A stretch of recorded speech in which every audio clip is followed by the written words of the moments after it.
Hello everyone, welcome back to the Swami Vivekananda Institute and myself Dr. आरती मलिक। हम chemical science के जो है कुछ क्वेश्चंस देख रहे थे लास्ट क्लास में जो हमने डिस्कस किए थे। लास्ट क्लास में जो हमने क्वेश्चंस डिस्कस किए थे वो किए थे मिक्स क्वेश्चंस, यानी कि जो प्रीवियस एग्जाम में हुए आपके जुलाई में। ठीक है, आज की जो क्लास है उसमें जो हम क्वेश्चन डिस्कस करेंगे वो मैंने कुछ इंपॉर्टेंट टॉपिक उठाए हैं, क्योंकि अभी क्या टाइम बहुत कम है। तो मैं चाहती हूँ, हम लोग की यही कोशिश है कि अब आप लोग को कंटेंट जो मिले वो ऐसा हो कि आप इस एग्जाम में उसको यूटिलाइज कर सके और आपका टाइम भी सेव हो। तो मैंने कुछ कुछ टॉपिक ऐसे उठाए हैं जो बहुत इंपॉर्टेंट टॉपिक है और जहां से क्वेश्चन आते ही आते हैं, जैसे कि आपका मैग्नेटिक मूवमेंट से क्वेश्चन आता ही आता है, जो कि कोऑर्डिनेशन का पार्ट है। डीडी ट्रांजिशन से क्वेश्चन जरूर आता है। ठीक है, नंबर ऑफ अनपेयर्ड इलेक्ट्रॉन्स से पूछने वाले क्वेश्चन आते हैं, लो स्पिन हाई स्पिन वाले क्वेश्चन आते हैं। तो ये मैंने कुछ पर्टिकुलर टॉपिक्स आज उठाए हैं, इनके हम क्वेश्चंस जो है सॉल्व करेंगे। चलिए शुरू करते हैं। Question number 1 is the magnetic moment of an octahedral cobalt second complex is 4.0। Okay, तो मैग्नेटिक मोमेंट दिया हुआ है किसका, कोबाल्ट सेकंड का कोई कॉम्प्लेक्स है। मैग्नेटिक मोमेंट 4.0 म्यू दिया हुआ है। ये पूछ रहा है कि उसका ये बताइए कि इलेक्ट्रॉनिक कॉन्फ़िगरेशन क्या होगा। ओके, क्वेश्चन जो है बहुत सिंपल होते हैं। मैग्नेटिक मोमेंट जो है एक ऐसा टॉपिक है जिसमें दो तरीके का आपका मैग्नेटिक मोमेंट हो सकता है, स्पिन वाला और ऑर्बिटल वाला। ज्यादातर क्वेश्चन स्पिन वाले से पूछे जाते हैं, ठीक है, क्योंकि ऑर्बिटल अगर आ जाएगा वो आपको मेंशन करेगा स्पिन ओनली, या फिर अगर ऑर्बिटल का मेंशन नहीं किया है तो भी स्पिन ही निकालना है, या फिर आप ऑप्शन देख के भी बता सकते हो। तो ऑर्बिटल वाला ज्यादा नहीं पूछा जाता, स्पिन वाला ज्यादा पूछा जाता है, तो ये आपको पता होना चाहिए। मतलब अगर आप एक छोटा सा फॉर्मूला याद रख के दो चार क्वेश्चन प्रैक्टिस करके अपने 2 या 4 नंबर, या मतलब कह सकते हैं इवन 2 या 4 नंबर सिक्योर कर सकते हो, तो मेरे ख्याल से वो टॉपिक आपको छोड़ना नहीं चाहिए। इजी टॉपिक आपकी हमेशा आपको प्रायोरिटी पे रखने चाहिए। जो टॉपिक आपको लगता है छोटे हैं, इजी है, प्लस क्वेश्चन आता ही आता है। कोऑर्डिनेशन के बहुत सारे टॉपिक्स ऐसे हैं कि जहां से क्वेश्चन आता ही आता है। छोटे छोटे टॉपिक है, इजीली कर सकते हो। सिर्फ आपको 2-4 एक फॉर्मूला उठाना है, उसके 5-7 क्वेश्चन प्रैक्टिस करने हैं और बस हो गया। इतने में अगर आप 2 या 4 नंबर सिक्योर कर पा रहे हो तो आई थिंक आपको it's worthy to do this. तो क्वेश्चन देखते हैं, cobalt second complex. Electronic configuration दे दिया, पूछा है आपसे, म्यू की वैल्यू है 4। अब म्यू होता क्या है, म्यू होता है मैग्नेटिक मोमेंट। मैग्नेटिक मोमेंट जो है, जो हम बॉन्ड का पढ़ते हैं वो अलग है, यहाँ पे अलग है। बॉन्ड का मैग्नेटिक मोमेंट अलग है, यहाँ पे जो है वो कॉम्प्लेक्स का है, due to the presence of number of unpaired electron in the metal. ठीक है, मेटल के डी ऑर्बिटल के जो अनपेयर्ड इलेक्ट्रॉन होते हैं उनकी प्रेजेंस की वजह से स्पिन मैग्नेटिक मोमेंट जो है, स्पिन वाला या ऑर्बिटल मैग्नेटिक मोमेंट है वो अलग है। जो हमने केमिकल बॉन्डिंग में पढ़ा था, HCl बॉन्ड का डाइपोल मोमेंट, वो अलग है। तो दोनों चीजों में कंफ्यूज नहीं होना है पहले तो, ठीक है। वो म्यू इज इक्वल टू होता है चार्ज मल्टीप्लाई उनके बीच की डिस्टेंस। यहाँ म्यू इज इक्वल टू क्या है, mu is equal to under root n+2। ठीक है, ये है आपका। अब इसकी यूनिट होती है बोहर मैग्नेटॉन, BM से इसको लिखते हैं। ये होता है म्यू एस, यानी कि सिर्फ स्पिन मैग्नेटिक मोमेंट की बात हो रही है तब ये फॉर्मूला अप्लाई होता है। अगर ऑर्बिटल भी आ जाए तब दूसरा होता है, अगर ऑर्बिटल कंट्रीब्यूशन भी हो, वो मैं फिर किसी क्वेश्चन में डिस्कस करूंगी। अभी फिलहाल जो है इतना ही डिस्कस कर लेते हैं स्पिन ओनली का। तो अब इसको कैलकुलेट करने के लिए सबसे पहले तो ये है, अब n क्या है यहाँ पे, नंबर ऑफ इलेक्ट्रॉन्स, ये आपको रख के इस फॉर्मूले में निकालना है। अब आपके पास दो तरीके हैं क्वेश्चन सॉल्व करने के। पहला, आप एक एक कॉन्फ़िगरेशन से नंबर ऑफ इलेक्ट्रॉन उठाएं और इस फॉर्मूले में पुट करें और तब निकाल के देखें कि किसका 4 आ रहा है या 4 के आसपास आ रहा है, एग्जैक्ट नहीं, आसपास भी आ रहा है, तो वही आपका ऑप्शन होगा। बट मैं आपको एक छोटा सा तरीका बताती हूँ बहुत, जिससे कि आप बहुत इजीली कर सकते हैं बिना किसी कैलकुलेशन के, और क्वेश्चन आप 100% कर लोगे अगर ऐसा आया है तो। देखिए, अगर नंबर ऑफ अनपेयर्ड इलेक्ट्रॉन 1 है तो म्यू आपका इज इक्वल टू होगा 1.9 के आसपास, ठीक है, यानी कि 2 के आसपास। अगर n जो है 2 है तो म्यू इज इक्वल टू हो जाएगा आपका 2.9 यानी कि 3 के आसपास। अगर n इज इक्वल टू 3 है तो म्यू इज इक्वल टू हो जाएगा 3.9 यानी कि 4 के आसपास।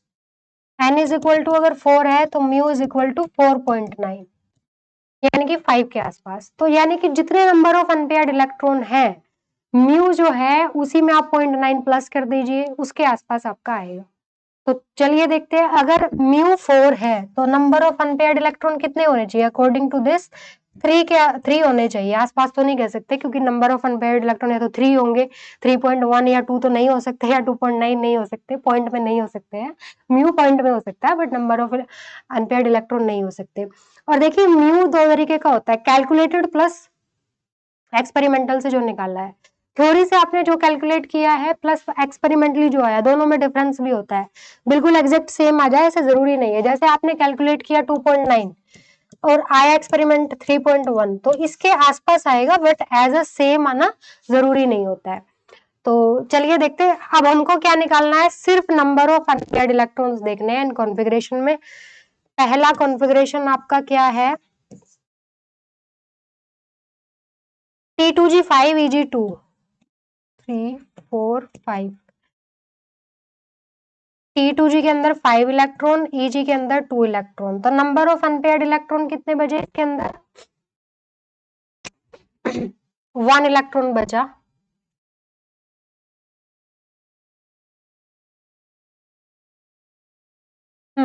सॉरी, T2G के अंदर है 2 इलेक्ट्रॉन। दोबारा फिल करना पड़ेगा इसको, मैंने 2 को 4 कर दिया था।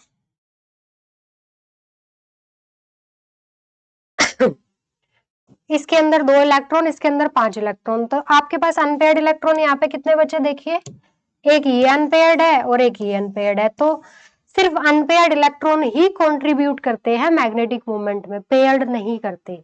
मैग्नेटिक फील्ड अगर आपने देखा होगा तो अनपेयर्ड इलेक्ट्रॉन उसकी तरफ अट्रैक्ट होते हैं, पेयर्ड रिपेल होते हैं। तो जो ओवरऑल मैग्नेटिक मूवमेंट होता है वो due to the presence of unpaired electrons only, paired नहीं। तो सिर्फ अनपेयर्ड इलेक्ट्रॉन देखिए, अगर नहीं है तो मैग्नेटिक मूवमेंट 0 होगा। 3 लाइन, वैसे तो आंसर पहला ही हो गया है क्योंकि 3 ही आने चाहिए। दूसरा देख लेते हैं, T2G6। T2G6 का मतलब क्या है कि T2G पूरा भरा हुआ है तो सारे इलेक्ट्रॉन फिर पेयर्ड होंगे। तो Eg1 यानी कि इसके अंदर सिर्फ एक अनपेयर्ड इलेक्ट्रॉन है। T2G4 Eg3, तो बाकी में अगर आप निकालोगे तो कितने कितने आएंगे देख सकते हो निकाल के, बट आंसर हमें चल गया है पता।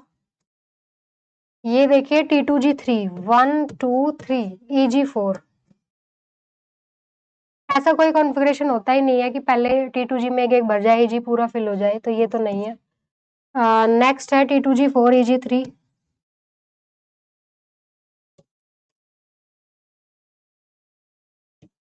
1 2 3 4 1 2 3। ठीक है, ये भी कॉन्फ़िगरेशन वैसे पॉसिबल नहीं है। तो और इसमें नंबर ऑफ अनपेयर्ड इलेक्ट्रॉन भी सेम नहीं आए, तो ये वाला हुआ आपका आंसर 3। नेक्स्ट क्वेश्चन देखते हैं। नेक्स्ट क्वेश्चन इज,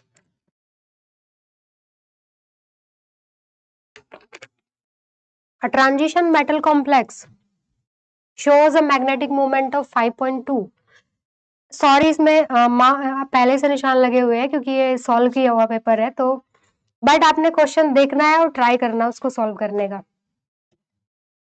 तो क्या है आपका, transition metal complex shows a magnetic moment of 5.2 at room temperature, the number of unpaired electron on the metal.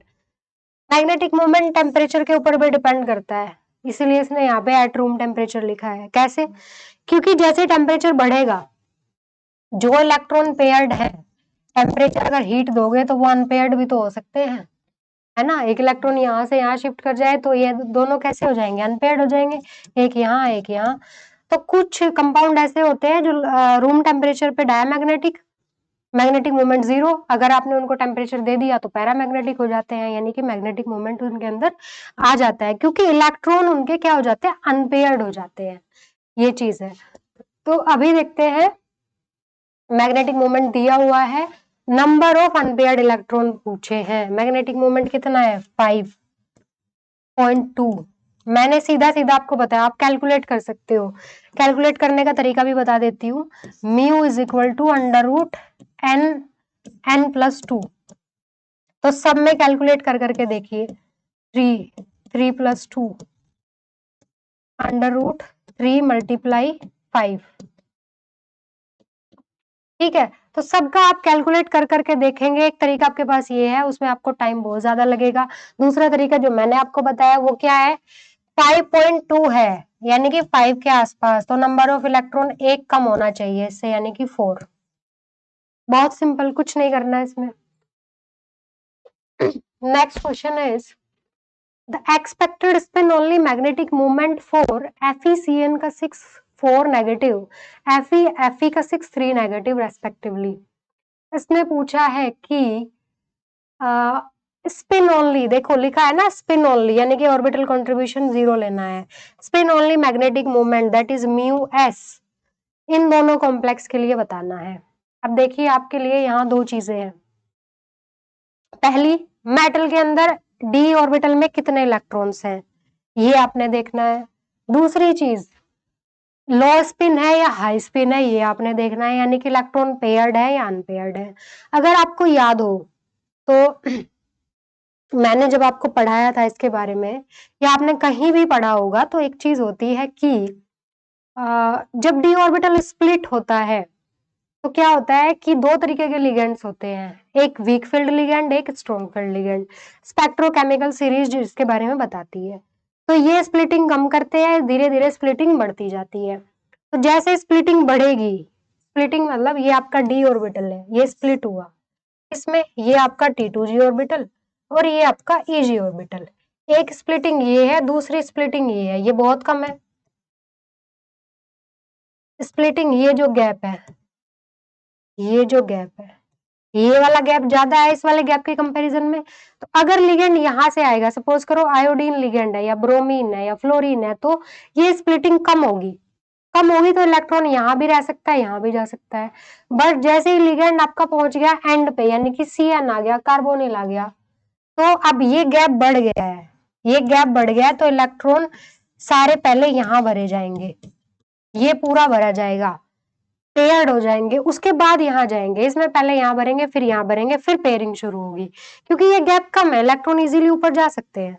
तो ये वाला कॉम्प्लेक्स आपका हुआ लो स्पिन कॉम्प्लेक्स, और ये हुए आपके हाई स्पिन कॉम्प्लेक्स। डिपेंड किसके ऊपर कर रहा है, डिपेंड कर रहा है लिगेंड के ऊपर। लिगेंड आपको याद रखने हैं, ज्यादातर आपको CN और CO और PPH3, CN और CO ज्यादातर दिए जाते हैं। अगर ये आए हैं तो पेयरिंग कर दीजिए, यानी कि लो स्पिन कॉम्प्लेक्स। और अगर हेलोजन आ गए हैं या Cl है या फिर आपका वाटर है, तो ये कैसे हैं आपके हाई स्पिन बनाने वाले लिगेंड है। तो अब आप देखिए, एक के अंदर CN है तो ये क्या बनाएगा, लो स्पिन, यानी कि पेयरिंग होगी। दूसरे के अंदर क्या है, ये आपका बनाएगा हाई स्पिन। तो चलिए निकालते हैं। पहले में क्या है, सबसे पहले ऑक्सीडेशन स्टेट निकालनी पड़ेगी। तो ऑक्सीडेशन स्टेट जो है आप देख के ही बता सकते हैं,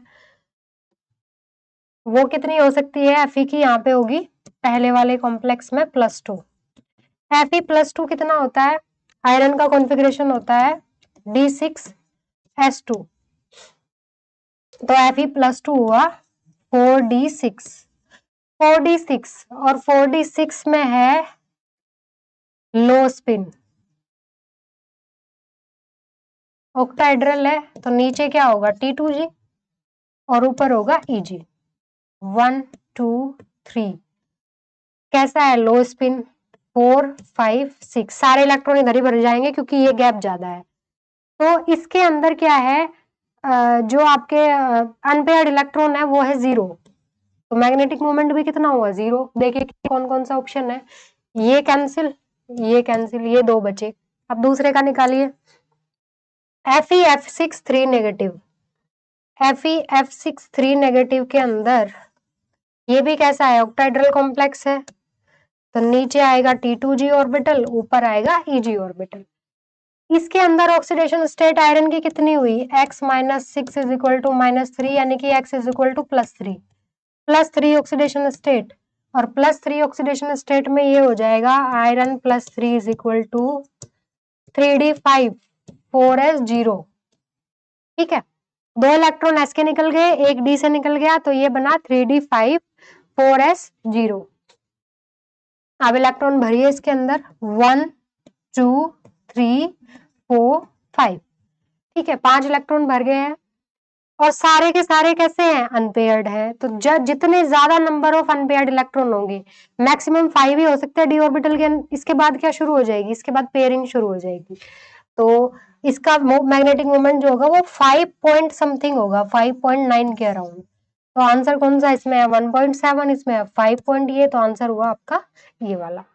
ठीक है, high spin low spin complex, magnetic moment, electron fill करना, इलेक्ट्रोकेमिकल सीरीज, लिगेंड्स, बहुत सारे फैक्टर्स होते हैं जो आपको 1 बाय 1 चेक करने हैं। एक भी फैक्टर अगर आपने मिस किया तो आपका क्वेश्चन जो है गलत हो जाएगा और पूरी मेहनत जो है क्या होगी, मतलब गई पानी में पूरी मेहनत। तो ऐसा नहीं करना है, अवेयर रहना है क्वेश्चन करते टाइम एग्जाम के अंदर, और क्वेश्चन को बहुत केयरफुली रीड करना है, बहुत केयरफुली, मतलब नहीं बार बार उसी को पढ़ते रहे उसी को पढ़ते रहे, ऐसा नहीं करना है।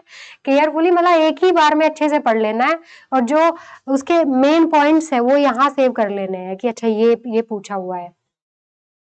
प्लस ये स्पेक्ट्रोकेमिकल सीरीज, मैं ये नहीं कहूंगी कि पूरी रट लो इसको क्योंकि नहीं कर पाओगे, बट जो मेन क्वेश्चन पूछे जाते हैं ना वो आपको अपने आप याद हो जाते हैं जब आप क्वेश्चन करते जाते हो। जैसे सीएन है, देखते ही आपको पता चल जाएगा कि अच्छा हाँ ये तो लो स्पिन कॉम्प्लेक्स बनाता है, सीओ है ये भी लो स्पिन बनाता है, हेलोजन है वो हाई स्पिन बनाता है, वाटर है हाई स्पिन बनाएगा, अमोनिया है हाई स्पिन बनाएगा। तो ये चीजें आपको मतलब आपके दिमाग में अपने आप सेव हो जाएंगी जैसे जैसे आप क्वेश्चन करोगे।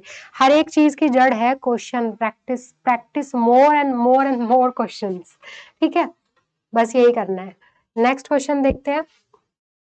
The complex with spin only magnetic moment of 4.9 Bohr magneton. देखिए 4.9 BM अगर आपका म्यू है तो नंबर ऑफ अनपेयर्ड इलेक्ट्रॉन फटाफट कितने होंगे, इसका मतलब नंबर ऑफ अनपेयर्ड इलेक्ट्रॉन उसके अंदर होंगे 4। ठीक है, तो अब आपने ये ढूंढना है कि इसमें किसमें नंबर ऑफ अनपेयर्ड इलेक्ट्रॉन 4 है। तो 1 बाय 1 देखते हैं। पहला है Fe का 6 2 पॉजिटिव, Fe 2 पॉजिटिव होता है, अभी हमने देखा था 3D 6 4s 0। ठीक है, ऑक्टाहेड्रल है, तो ऑक्टाहेड्रल है और वाटर आपका वीक लिगेंड है, तो इसका मतलब पेयरिंग नहीं होगी। 1 2 3 4 5 6, तो नंबर ऑफ अनपेयर्ड इलेक्ट्रॉन कितने आ गए, 4 आ गए, पहला ही आंसर हो गया। पर बाकी भी देख लेते हैं एक बार। FeCN का 6 3 नेगेटिव, Fe+3 का मतलब क्या है, यानी कि D5 और D5, और ये क्या कर देगा, पेयरिंग कर देगा। तो पेयरिंग अगर ये कर देगा तो 1 2 3 4 5, एक ही अनपेयर्ड इलेक्ट्रॉन इसके अंदर आया, तो ये नहीं हो सकता। FeCN का 6 4 नेगेटिव, Fe+2 प्लस साथ में लो स्पिन बी, तो सारे के सारे किस में भरे जाएंगे, नीचे वाले में। तो सारे नीचे वाले में भरे गए तो क्या हुआ, सारे पेयर्ड, 0 अनपेयर्ड इलेक्ट्रॉन। FeH2O का 6 3 पॉजिटिव, Fe3 पॉजिटिव का मतलब D5 हाई स्पिन, क्योंकि वाटर कैसा है, लिगेंड से आपने देखना है। CN वाटर है वीक लिगेंड, CN है आपका स्ट्रॉन्ग लिगेंड, हाई स्पिन होगा 1 2 3 4 5। ओके, तो वाटर इसके अंदर आपका ये हुआ हाई स्पिन। हाई स्पिन का मतलब हुआ कि 5 अनपेयर्ड इलेक्ट्रॉन होने कितने चाहिए, इसके अकॉर्डिंग म्यू के अकॉर्डिंग 4, इसका म्यू आएगा 5.9 और इसका आएगा 4.9, तो आंसर हमारा हुआ A. Next question, the complex that would show paramagnetic behaviour, इनमें से कौन सा कॉम्प्लेक्स ऐसा है जो कि पैरामैग्नेटिक बिहेवियर शो कर सकता है। पैरामैग्नेटिक और डायामैग्नेटिक दो तरह के कॉम्प्लेक्सेस होते हैं। पैरा मतलब जिसके अंदर अनपेयर्ड इलेक्ट्रॉन्स हो और डाया मतलब जिसके अंदर पेयर्ड इलेक्ट्रॉन्स हो। ठीक है, पैरामैग्नेटिक वो होते हैं जो मैग्नेटिक फील्ड के प्रति अट्रैक्ट होते हैं और डाया जो रिपेल होते हैं, यानी कि जिनके अंदर अनपेयर्ड इलेक्ट्रॉन होंगे वो मैग्नेटिक फील्ड की तरफ भागेंगे। ठीक है, attracted towards the magnetic field, अगर आप बाहर से कोई फील्ड अप्लाई करोगे। और जो डायामैग्नेटिक होंगे वो क्या होंगे, मैग्नेटिक फील्ड से दूर भागेंगे, उनके अंदर पेयर्ड इलेक्ट्रॉन्स होते हैं। तो आपको निकालने हैं अनपेयर्ड इलेक्ट्रॉन किसके अंदर है, वन बाय वन देखेंगे। पहला है MnO4 नेगेटिव। सबसे पहले यहाँ पे देखनी है मैग्नीज की ऑक्सीडेशन स्टेट, वो कितनी है, X प्लस कितने हुए 4 oxygen multiply -2 is equal to -1। तो x -8 is equal to -1, x is equal to +7। कितनी ऑक्सीडेशन स्टेट आई, +7, बहुत ही आई है। मैंने जब आपको ये डी ब्लॉक के एलिमेंट्स पढ़ाए थे, मतलब डी के जो मेटल कॉम्प्लेक्सेस है वो पढ़ाए थे, तब बताया था कि जो डी ब्लॉक के एलिमेंट्स होते हैं उनके अंदर ये एक बहुत बड़ी मतलब उनकी अच्छी क्वालिटी होती है जिसकी वजह से वो यूज होते हैं एज अ कैटलिस्ट, क्योंकि वो वेरिएबल ऑक्सीडेशन स्टेट शो करते हैं। देखिए बहुत हाई तक 2 3 4 5 6 7, किसकी है 7, मैग्नीज की। ठीक है, तो +7 ऑक्सीडेशन स्टेट। मैग्नीज का कॉन्फ़िगरेशन क्या होता है, मैग्नीज का कॉन्फ़िगरेशन होता है 3d5 4s2। कितने इलेक्ट्रॉन है, 7, 5 डी के और 2 एस के, 7 के साथ अगला डोनेट कराया है तो क्या बचा 0, डी भी 0 एस भी 0, इलेक्ट्रॉन ही नहीं है, 0 है इसके अंदर। तो ना पैरा ना डाया, कैसे, कुछ भी नहीं है, ना इलेक्ट्रॉन ही नहीं है, मतलब डी में नहीं है। इसका मतलब ये नहीं कि और नहीं होंगे, बाकी तो है, और बाकी सारे कैसे हैं, पेयर्ड है। ये 3D की बात हो रही है, 4s की बात हो रही है, उसके अलावा तो इलेक्ट्रॉन्स होंगे ना, 2p में होंगे, 2s में होंगे, 1s में होंगे, 1p में होंगे, तो वो सारे ऑलरेडी पेयर्ड है। बाहर वाले की इसलिए बात करते हैं क्योंकि यहाँ पे अनपेयर्ड मिल सकते हैं। जो शेल कंप्लीटली फिल हो चुकी है, जिसमें जितने इलेक्ट्रॉन आते हैं 2 8 18 18 जो आप पढ़ते हैं, वो तो सारे के सारे पेयर्ड है, तो उनकी बात नहीं हो रही है। ओके, तो उनके बेसिस पे तो डायामैग्नेटिक है, तो ये भी कैसा होएगा, डायामैग्नेटिक। नेक्स्ट देखते हैं FeCl4 नेगेटिव। तो आयरन की ऑक्सीडेशन स्टेट कितनी होगी इसके अंदर, आयरन की ऑक्सीडेशन स्टेट होगी +3। ठीक है, Fe आपका है +3 के अंदर। तो Fe+3 का कॉन्फ़िगरेशन क्या होता है, Fe+3 का कॉन्फ़िगरेशन होता है 3d5 3d5 और 3d5। अब हमें देखना है कि कॉम्प्लेक्स के अंदर लिगेंड क्या है, वो है Cl। हाई स्पिन होगा कि लो स्पिन होगा, तो ये होगा हाई स्पिन, क्योंकि हैलाइड्स जो होते हैं वो वीक लिगेंड होते हैं। तो हाई स्पिन का कॉन्फ़िगरेशन 1 2 3 4 5, ये आपका T2G ऑर्बिटल। इसको T2G क्यों कहते हैं, क्योंकि ये ट्रिपली डी जनरेट होता है, ये होता है EG ऑर्बिटल। ठीक है, तो 5 के 5 इलेक्ट्रॉन्स कैसे हैं, अनपेयर्ड है, तो ये आपका कैसा होगा, हाईली पैरामैग्नेटिक, हाईली पैरामैग्नेटिक।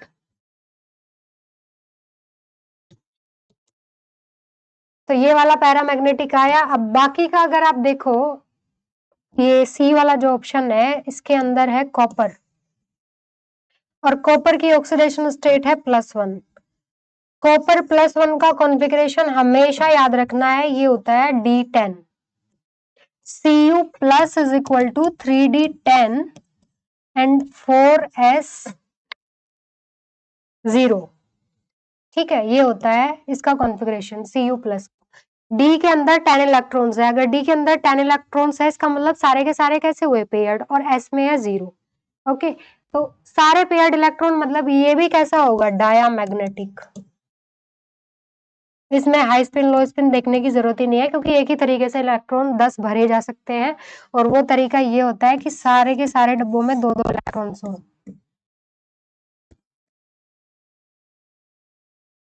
तो ये तो ऑटोमेटिकली कैसा हुआ, लो स्पिन।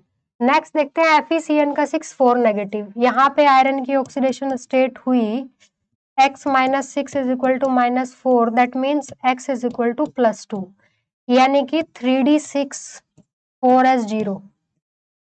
ठीक है, और ये कैसा कॉम्प्लेक्स है, ऑक्टाहेड्रल Cn लिगेंड है, मैंने अभी भी बताया। Cn कैसा है, ये लो स्पिन कॉम्प्लेक्स बनाता है, यानी कि पेयरिंग हो जाएगी। तो पेयरिंग जब होगी 1 2 3 4 5 6, 6 के 6 इलेक्ट्रॉन T2G में, और कैसे, पेयर्ड। तो 6 के 6 इलेक्ट्रॉन आपके हो गए हैं paired.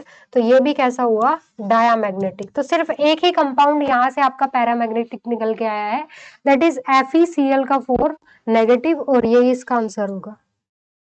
Next question is the molar absorptivity at alpha lambda max is minimum 4।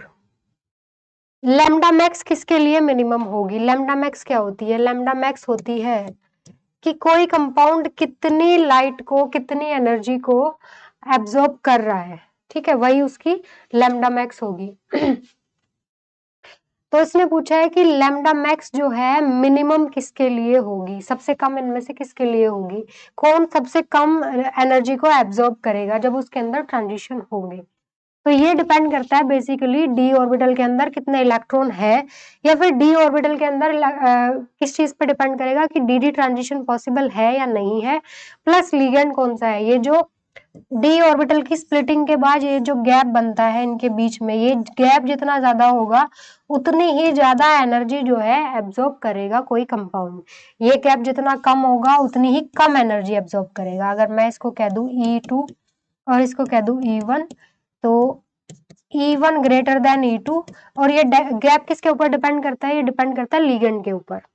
तो अभी हम यहाँ पे देखते हैं कि किस में डी ट्रांजिशन पॉसिबल है और किस में नहीं है। पहला आंसर, पहला जो ऑप्शन मैग्नीज +2, मैग्नीज +2 होता है 3d5 4s0। इसके अंदर क्या होगा, ऑक्टाहेड्रल कॉम्प्लेक्स में ये होगा T2G ऑर्बिटल, ये हुआ Eg, 5 इलेक्ट्रॉन्स। इसके अंदर इलेक्ट्रॉन ट्रांजिशन पॉसिबल ही नहीं होता। 3d5, ये याद रखना है, D5 हाई स्पिन अगर है तो डी ट्रांजिशन नहीं होगा। तो यहां से अगर आप इलेक्ट्रॉन यहां लेके जाएंगे तो सेम स्पिन में ऐसे जाएगा, और इस तरीके से इलेक्ट्रॉन सेम स्पिन में एक ऑर्बिटल में नहीं रह सकते। स्पिन जो है इसको बदलनी पड़ेगी, ऐसे करनी पड़ेगी, और ये फिर हो जाएगा आपका स्पिन सिलेक्शन रूल के खिलाफ। स्पिन सिलेक्शन रूल कहता है कि वो इलेक्ट्रॉनिक ट्रांजिशन पॉसिबल होता है जिसमें स्पिन जो है इलेक्ट्रॉन की सेम रहे, जो स्पिन यहाँ पे थी वापस जब गया दूसरे स्टेट में वही स्पिन रहनी चाहिए। तो स्पिन फॉरबिडन ट्रांजिशन ये कहलाएगा। तो इस वजह से इसके अंदर डी ट्रांजिशन पॉसिबल ही नहीं है। तो ये सबसे कम एनर्जी यही एब्सॉर्ब करेगा, कंपेयर करने की भी जरूरत नहीं है। दो तीन किसी में ट्रांजिशन है, किसी में कम एब्सॉर्ब हो रही है, ज्यादा हो रही है, एक में हो ही नहीं रही है। तो आंसर आपका यही वाला होगा। Next question is the ground state of vanadium 3 positive. ये जो है टर्म सिंबल का क्वेश्चन है।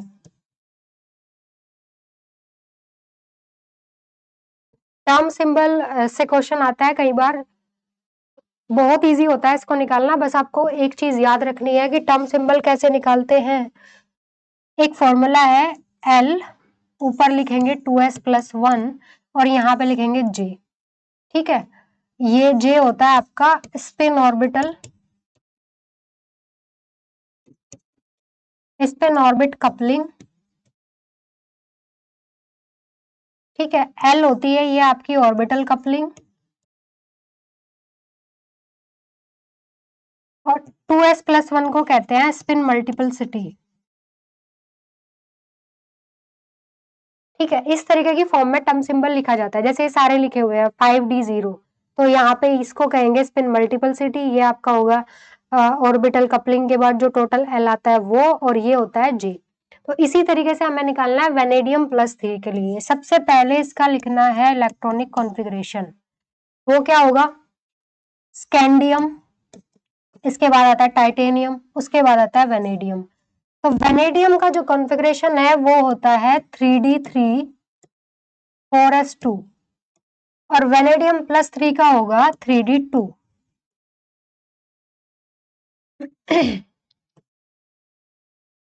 ठीक है। डी के अंदर 2 इलेक्ट्रॉन भरने हैं, 1 2, और डी के लिए जो मैग्नेटिक जो एल की वैल्यू होती है वो शुरू होती है कहाँ से, +2 +1 0 -1 -2। तो ये हो गया आपका स्मॉल l। अब यहां से हम निकालेंगे किसकी वैल्यू, ml, यानी कि इन l का जो टोटल सम आया है वो कितना आया है। इसके लिए 2 × 1 प्लस 1 × 1, आगे तो कोई इलेक्ट्रॉन है ही नहीं, तो l की जो ml की वैल्यू आई वो कितनी आई, 3 आई। ठीक है, ये 3 आपका टोटल जो ऑर्बिटल कपलिंग के बाद जो टोटल आया है वो आपका 3 आया है। अब इसके लिए एसपीडीएफ टर्म दिए जाते हैं, वो कैसे दिए जाते हैं, 0 1 2 3 4 SPDF। ठीक है, अगर L, ये जो टोटल आपकी L की वैल्यू आई है, अगर 0 आई है, कैपिटल L की वैल्यू अगर 0 आई है तो S, 1 आया है तो P, 2 आया है तो D, 3 आया तो F। तो हमारा कितना आया 3, तो यानी कि एक चीज तो हमको मिली ये L, ये L हमारा हुआ कितना जो है F। ठीक है, 3 के बेसिस पे ये आया F। अब हमको निकालनी है spin मल्टीपल्सिटी, that is 2s + 1। S यहाँ पे जो है वो है टोटल स्पिन, टोटल स्पिन कितनी है, +½ इसकी और +½ इसकी, तो कितनी हुई 1। 2 × 1 + 1 = ये कितनी आई आपकी 3। ठीक है, तो 3f तक तो हम पहुंच चुके हैं। अब आंसर देख लेते हैं एक बार, 3f2 और 3f4 ये दोनों तो कैंसिल हुए, तो यानी कि j की वैल्यू भी हमें देखनी पड़ेगी। अब j की वैल्यू क्या होती है, j की वैल्यू होती है l + s या फिर l - s। ठीक है, l - s किसके लिए, उनके लिए अगर आपका ऑर्बिटल जो है लेस देन हाफ फिल्ड है। ठीक है, और l + s होता है अगर मोर देन हाफ फिल्ड है, यानी कि ऑर्बिटल अगर आधे से ज्यादा भरा हुआ है तो l और s को जोड़ देना है, अगर आधे से कम भरा हुआ है तो l में से s को माइनस कर देना है। ठीक है, तो यहाँ पे क्या है कि आपका जो ऑर्बिटल है वो लेस देन हाफ फिल्ड है, तो हमारा j के लिए फॉर्मूला बनेगा l - s। l कितना था 3, टोटल स्पिन कितनी थी 1 यानी कि 2, तो आंसर हुआ 3f2। ठीक है, अब देखते हैं next question. The dark purple colour of KMnO4 is due to, ये क्वेश्चन कई बार पूछा गया है अलग अलग तरीके से, लैंग्वेज चेंज करके नेट एग्जाम के अंदर। KMnO4 का क्वेश्चन बहुत बार आया है कि इसका जो कलर होता है वो किसकी वजह से होता है। अब इसको आप कैसे देखेंगे, KMnO4 जो है अगर मैं इसकी आयनाइज फॉर्म देखूं तो ये होगा K पॉजिटिव + MnO4 नेगेटिव। ठीक है, K पॉजिटिव + MnO4 नेगेटिव। तो K पॉजिटिव तो एक आयन है जो सराउंड करेगा इसको, इससे तो कुछ पता नहीं चलेगा, हमें पता चलेगा किससे, मैग्नीज से, MnO4 नेगेटिव से। तो MnO4 नेगेटिव जो है इसमें हमें मैग्नीज की ऑक्सीडेशन स्टेट देखनी है, उसी से पता चलेगा। मैग्नीज की ऑक्सीडेशन स्टेट कितनी आएगी, x - 8 = -1, x = +7, +7 ऑक्सीडेशन स्टेट आई है। मैग्नीज +7 में है, मतलब कि कॉन्फ़िगरेशन 3d 0 और 4s 0। डी के अंदर कोई इलेक्ट्रॉन है ही नहीं, तो डी ट्रांजिशन तो पॉसिबल नहीं हो सकता, तो पहला आंसर आपका नहीं है। लिगेंड फील्ड ट्रांजिशन ये भी नहीं होता इसके अंदर। सिग्मा टू पाई स्टार कब हो सकता है, जब पाई बॉन्ड हो, ये भी नहीं होता। तो इसके अंदर जो ट्रांसफर होता है ये आपको याद रखना है, वो होता है ऑक्सीजन से किसकी तरफ, मैग्नीज की तरफ, जिसको हम कहते हैं चार्ज ट्रांसफर ट्रांजिशन, जो 2 तरीके के होते हैं, मेटल टू लिगेंड या फिर लिगेंड टू मेटल। तो इसमें होता है ligand to metal charge transfer transition, इसी की वजह से इसका कलर आता है, ना कि डी ट्रांजिशन की वजह से। ज्यादातर जो मेटल कॉम्प्लेक्सेस होते हैं उनका कलर होता है due to d transition, but इसका नहीं है, ये आपको याद रखना है, क्वेश्चन बहुत बार पूछा गया है। ओके, तो थैंक्स फॉर वॉचिंग अस, मिलते हैं अगली क्लास में।